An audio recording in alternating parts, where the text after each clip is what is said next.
Well, I'm very happy to be here today. For me, it was a special pleasure to listen to the Urban Think Tank work. I'm a big fan, and it was lovely to see it in person. I'm going to speak about the most elemental aspect of public space, and that is the street. But I'd like to pull it together with some of the discussions that have been raised today, because the street that I'm going to focus on has the deformed wheel that Paul mentioned. It's highly accessible in space syntax terms. It's imminently walkable, to use David and Chris's language. And it has a very mixed and intense, vibrant economy. And here's the politics.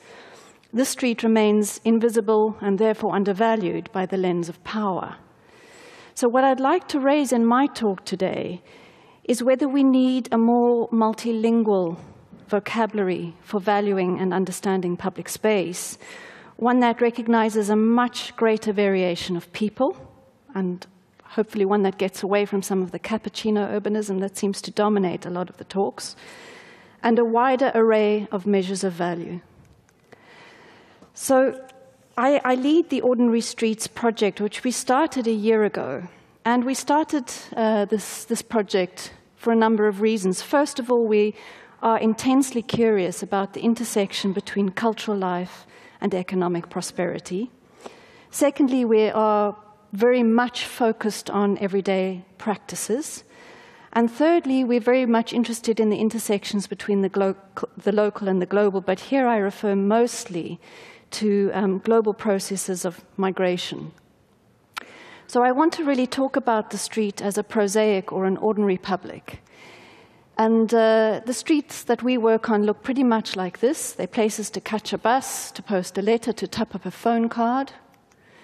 I love this drawing, and I can say that because I didn't do it. It's a fantastic drawing of a spider's web map of London that shows all of its high streets. And what's fascinating for me is this is not about the prestigious city. This is not about the Olympic parks. This is about the ordinary worlds in which 2/3 of Londoners can walk to within 5 minutes of their home. Also, interestingly, about 2/3 of Londoners, once they're on the high street, engage in some form of social exchange. So they go there to meet people, to get books out of a library, to visit a GP surgery.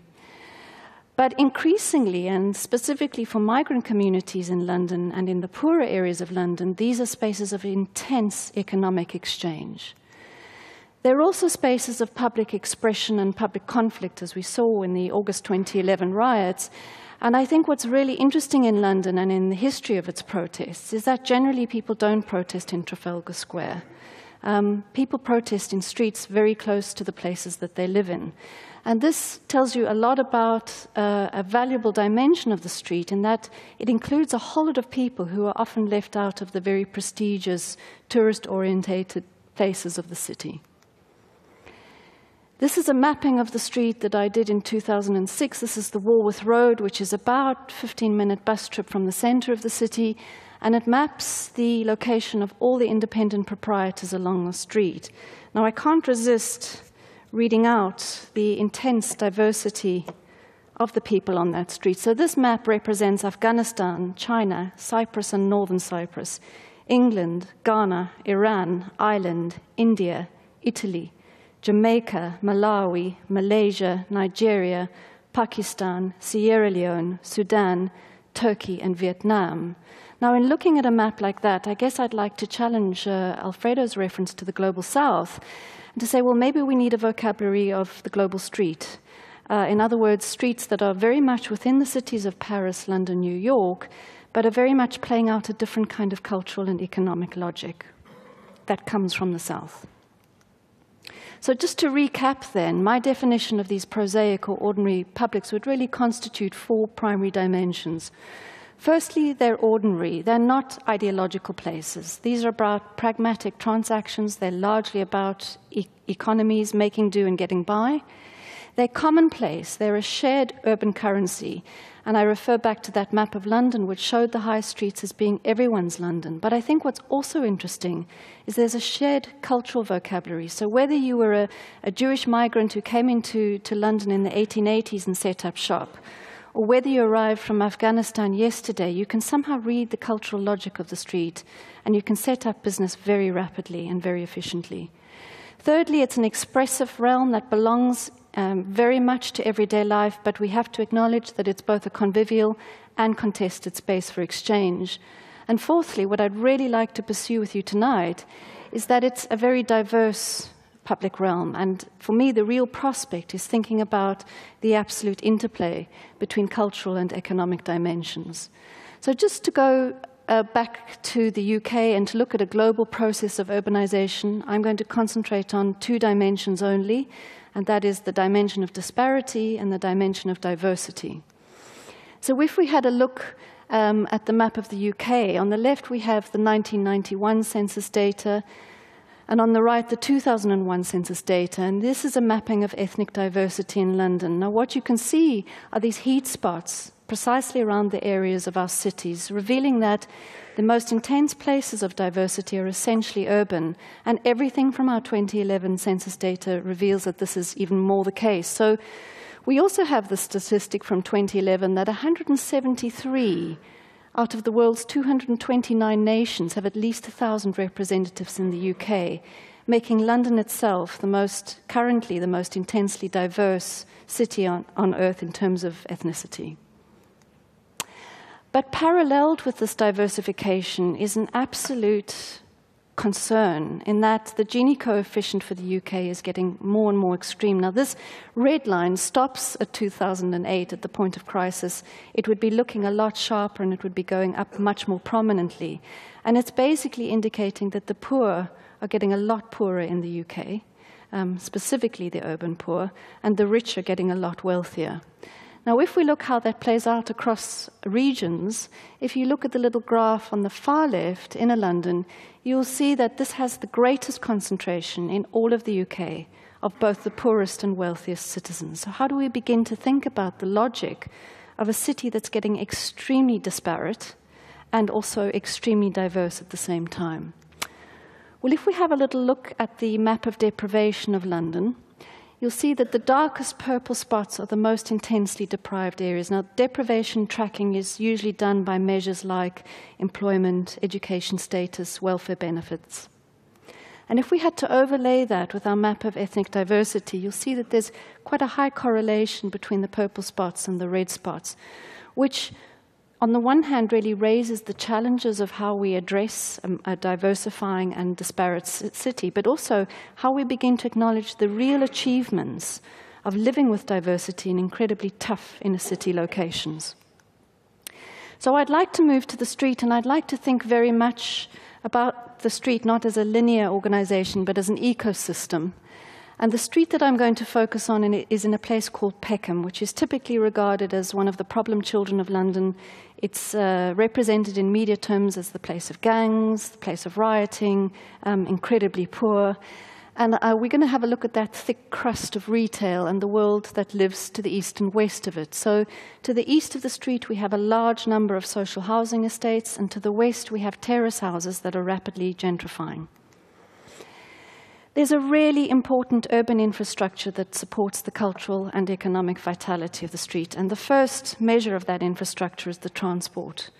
This street has 180 buses moving up and down it every hour. It has a fantastic rail system, and importantly, it has a density in walking distance to the street that is twice as high as the London average. So if we're going to be talking about prosperity, the opportunities for making business, we need to be thinking about density and public transport.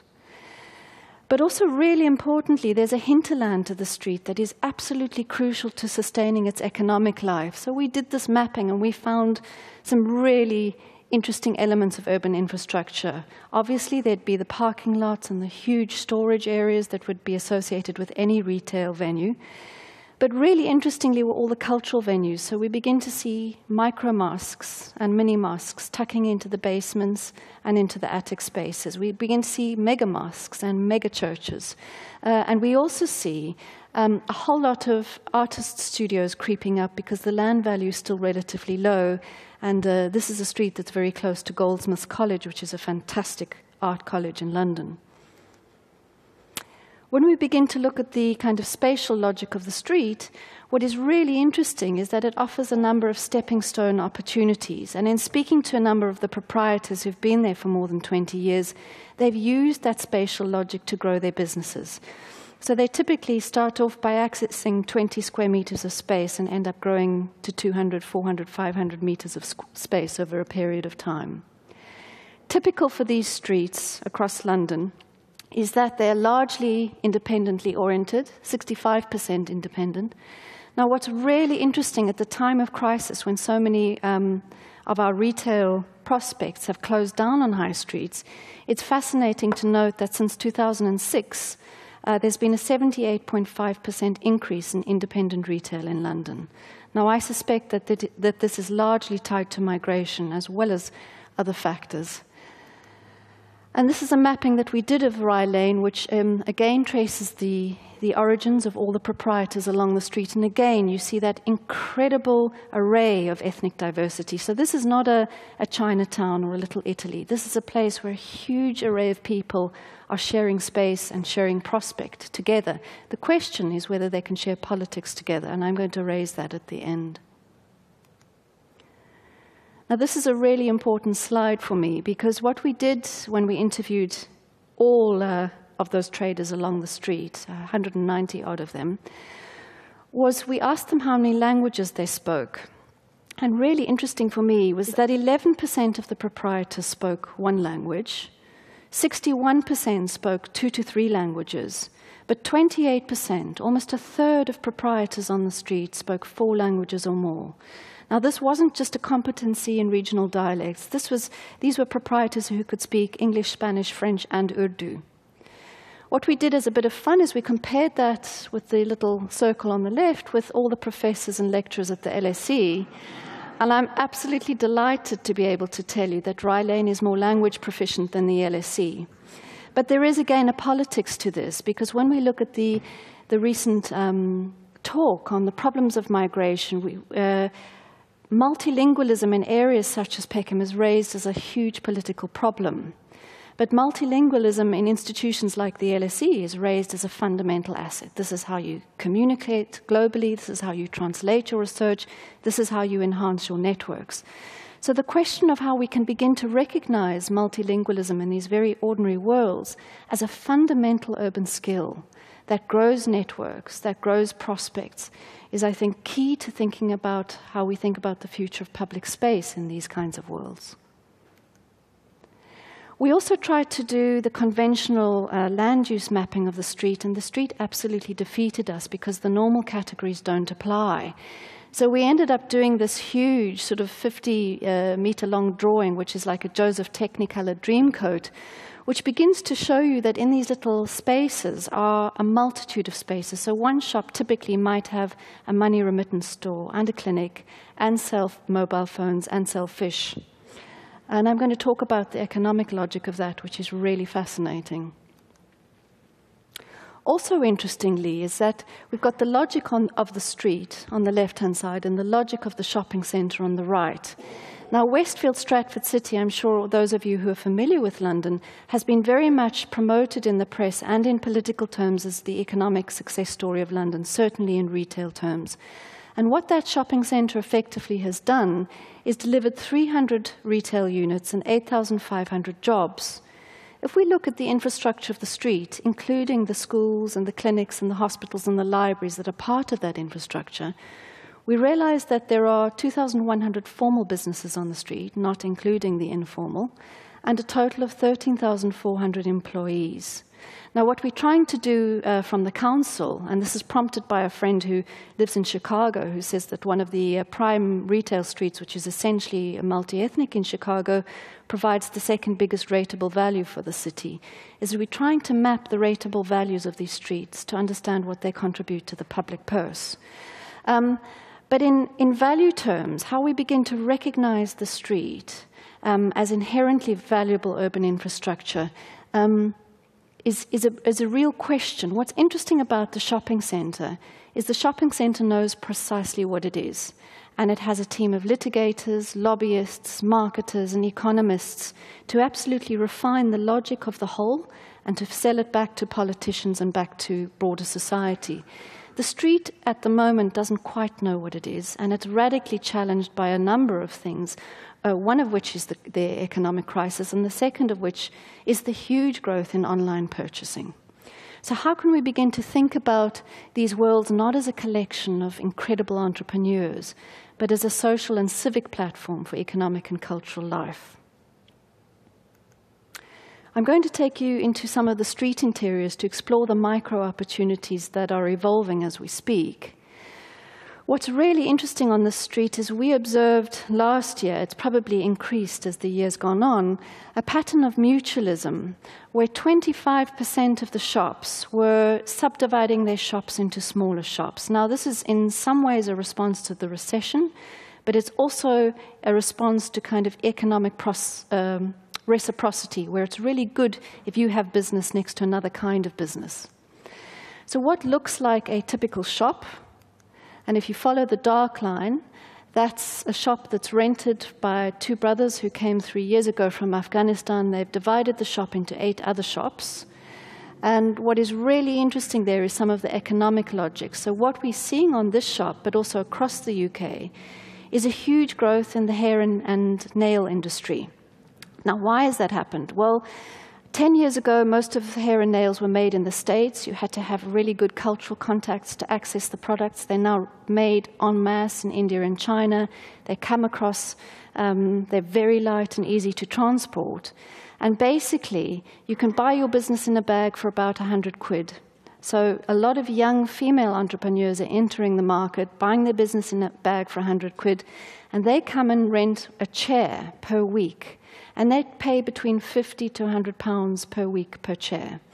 Now, this is a very beneficial retail arrangement because if they're not performing, they're out and someone else is in, but also they haven't paid a whole month's rental.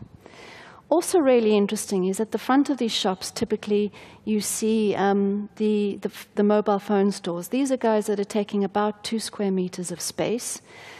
And really interesting, they're paying £500 per square meter per month, which means they're paying the same rental values as Knightsbridge, which happens to be the highest rental value in the world. Now, how are they making that work?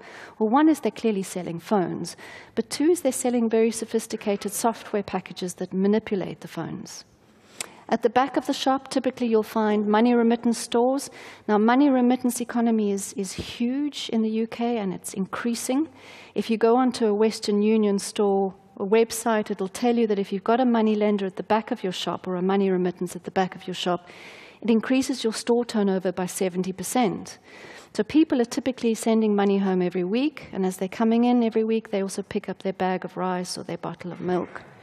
What's really interesting is there's a technology in place where I can say to a money remittance store guy, I need to send £1.38 to Cape Town in the next 5 minutes, because I have a relative who's waiting to catch a taxi who needs to get to hospital, and the money will get there in 5 minutes, which no formal banking institution in the UK can currently provide you with. They'll charge you 10% for the privilege, but the mechanism is there. And I think this is where the question of aesthetic comes in. So, we can think of Prada in Milan, but this is Prada Peckham, and it looks very different from our kind of logics. It's a much messier aesthetic. It's about putting fresh flowers with hats from New York, next to popcorn, next to chocolate, next to mobile phones. And it wouldn't be atypical for you to find your SIM cards next to your fresh fish, next to your fruit and veg. So what's beginning to happen is the logic of the bazaars that you find in Asia and in India and Africa are reconstituting on the streets of London. And it's really fascinating when you see these kind of two different cultural logics begin to converge. What we're doing this year is we're engaging very much with the bureaucracies around the street. So there's huge fascination in the UK at the moment with the question as to what's the future of the British High Street. And we spoke to an economic officer who's just about to fundamentally replan the street. And we said, well, have you done any basic survey of the street? And he says 2 really interesting things to us. He says, first of all, in large and unwieldy bureaucracies, it's very hard to attend to the detail. In other words, bureaucracies are slow, streets are fast. So one of the questions that I think Chris, you raised in another format, but it's a question for me too, is what mediates between individuals and bureaucracies? What's the thing that allows for kind of really constructive conversation between these two urban entities? Secondly, he says to me, we learned a lot more about the shops along the Walworth Road and Peckham Rye after the riots. Now that's very disturbing because it took an urban calamity for some kind of productive conversation to take place. So again, how do we begin to think about the kind of civic prospects here of cities that are getting poorer, they're getting more diverse, but they're also very agile? And how do we begin to think about translating that agility into some kind of civic dimension? So I'd like to leave you with two sets of thoughts. The first is that if we want to think very seriously about these prosaic publics, for me, we have to slow the thing down. I realize that cities are moving very quickly, but for me, the first act of design, the first creative act, is an act of observation. We need to recognize what's there. In order to recognize what's there, though, we probably need new vocabularies of value. And I think in this context, we need to understand what the ordinary measures are. So maybe turnover isn't the primary measure of value on a street like this. Maybe one of the measures of value we have to bring back in is resilience to the recession and duration. How long are traders able to stay on a street like this over a period of time? Secondly, I think we need to think about how we can think about designing these spaces not only aesthetically, but in terms of how we allow for a level of experiment to occur. And Urban Think Tank, that talk very much captured the spirit of experimentation. But of course, with experimentation, how do you communicate back? So how do you make cultures like this visible, not only to the lens of power, but to the dominant forms of culture in society?